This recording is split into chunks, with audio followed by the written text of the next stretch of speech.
Hello everyone, welcome to Shantalakshmi IAS Academy. In this video, we are going to discuss about the current affairs topics related to environment for the first week of July 2023. Our first topic is about GEF. So why it is in news? Because of its 64th Brazil meet. So before going into the news article of this GEF, we need to understand what is this GEF. It is a GEF means Global Environment Facility.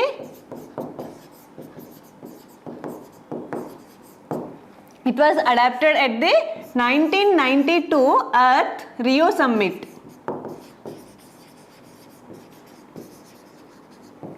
And what it will do? It will act as a financial mechanism for whatever the conventions related to the environment protection and conservation. And one more thing here we need to remember is that it acts as a financial mechanism for 5 environment related conventions or protocols. So what are those 5? So first one is UNCBD, that is the United Nations Convention of Biological Diversity. Second one is UNFCCC, that is the United Nations Framework on Convention for Climate Change. And third is UNCCD, that is the United Nations Convention to Combat Desertification. And the fourth one is Stockholm Convention on Persistent Organic Pollutants. And the fifth one is Minamata Convention on Mercury. So there may be a prelims question like this. The GEF acts as financial mechanism to which of the following bodies? So these are all the 5 bodies for which the GEF will act as the financial mechanism. And one more thing here is that this GEF meets as a council or governing body. And it consists of 32 members, from which 16 will be from the developed countries, 14 from the developing, and 2 from the economies in transition. And this governing council will meet for twice a year. So in this governing council meeting only, which is the 64th one, which was held on June 26 to 29, they came upon 2 agreements. That is on, first one is agreement to serve as a financial mechanism for UN High Seas Treaty, and the second one is that agreement to establish a global biodiversity framework fund.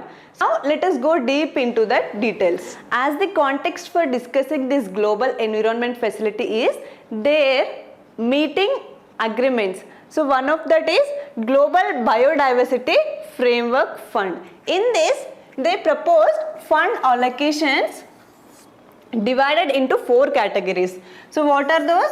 20% of the fund will be allocated to the indigenous people and local communities. And next 25% of the fund will be allocated to the GEF agencies or international financial institutions. And next 36% of the fund will be allocated to the small island developing states, and 3% of the fund will be allocated to the least developed countries. So 20% to the indigenous people and local communities, 25% to the GEF agencies, and 36% to the small island developing states, and 3% to the least developed countries. And regarding these 2, the funds will be reviewed for every 2 years. And regarding these 2, the funds will be reviewed for every 3 years. So this is about the Global Biodiversity Framework Fund. So now what is this Global Biodiversity Framework? As we all know that in December 2022 on the 15th Conference of Parties of United Nations CBD, they adopted this Kunming-Montreal Global Biodiversity Framework. So why this is called Kunming-Montreal? Because this conference of parties has happened in 2 phases.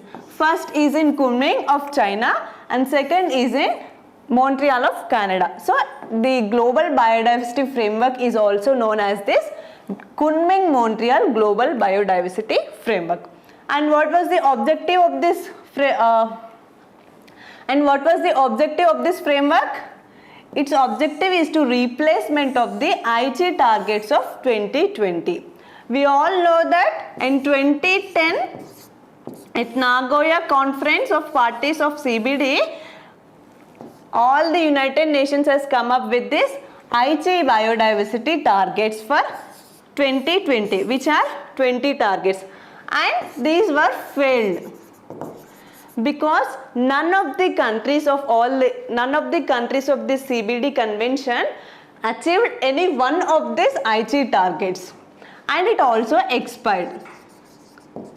So we need to frame a new framework. So that's why this Kunming-Montreal Global Biodiversity Framework has adapted at COP 15th of the UN CBD, and it has 23 targets to be achieved by 2030 based on 4 long-term goals for 2050. And what are those long-term goals? So what are those long-term goals? The goal A is related to the ecosystem restoration, and the goal B is related to the sustainable use of biodiversity, and the goal B is related to the sustainable use of biodiversity components, and the goal C is related to the fair and equitable share of benefits arising out of the use of these biodiversity components. And the last goal and the fourth goal is that to close the funding gap of around $700 billion. Here comes the role of Global Environment Facility Framework Fund.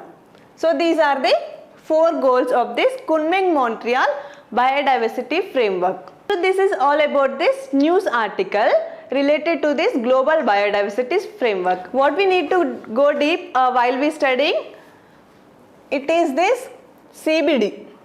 So what is this CBD? It is the Convention on Biological Diversity. It also adopted on 1992 at Rio Summit. So it is a legally binding treaty meant for conservation of biological diversity, and here it has 3 supplementary protocols also. So what are those 3? One is Cartagena Protocol related to biosafety. Second one is Nagoya Protocol. This is related to access and benefit sharing. And the third one is Nagoya Kuala Lumpur Protocol. This is related to the liability and redressal regarding to this biosafety. So Convention on Biological Diversity is a legally binding treaty. It has 3 sub-protocols, that is Cartagena Protocol for biosafety, Nagoya for access and benefit sharing, and Nagoya Kuala Lumpur for liability and redress regarding this biosafety. This is how you need to study the basics also.